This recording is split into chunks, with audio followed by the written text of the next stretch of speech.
All right, welcome back everybody. Today we're going to talk about exponents. We'll define what they are, we'll talk about why we use them, and then we'll talk about how to record them or how to write them down, okay? So an exponent is used to show repeated multiplication. In other words, that's a number that has been multiplied by itself several times, okay? So it's repeated multiplication used to show a number being multiplied by itself.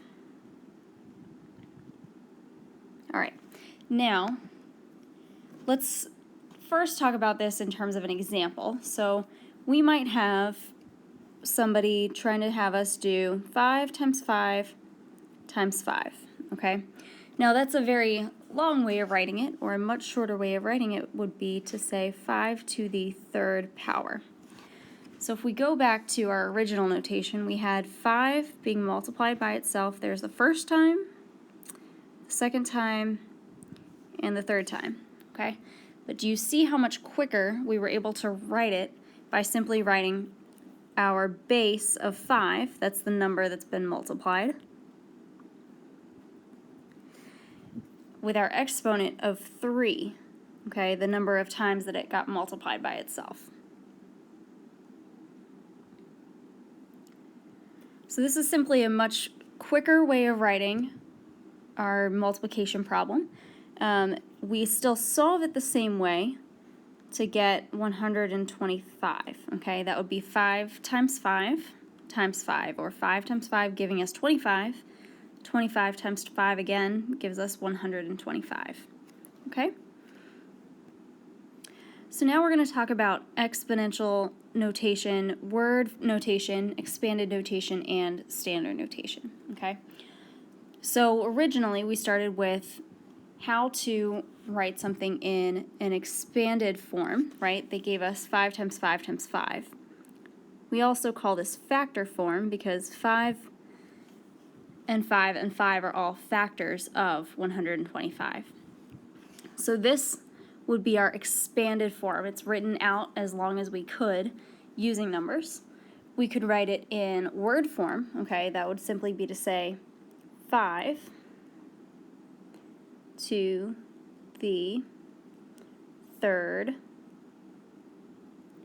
power, which is really just our English translation into the mathematical, or for the mathematical form.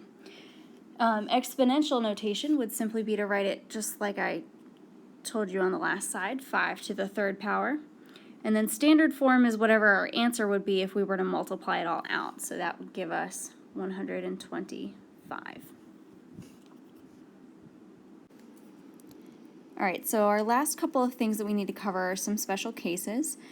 For instance, if we have a number that's raised to the first power or raised to the 0 power. So let's talk about an example where we might have 6 raised to the first power, okay?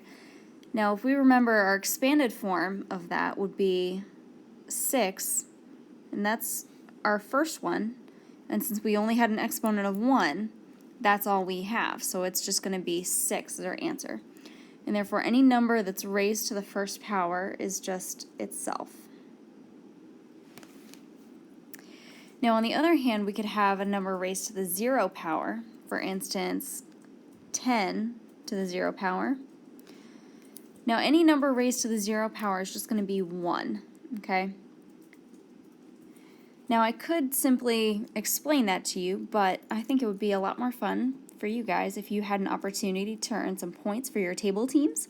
So if you can prove to me why any number raised to the 0 power is 1, you will get 2 extra points for your team.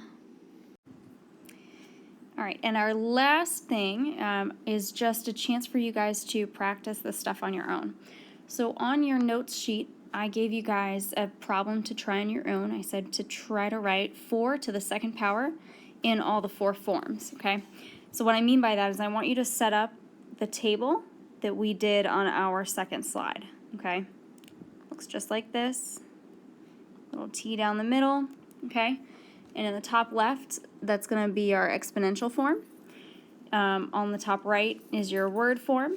On the bottom left is your expanded form, also known as our factor form. And then on the right side is our standard form. Okay, so see if you can write all the 4 different forms, and we'll check our answer in class the next day.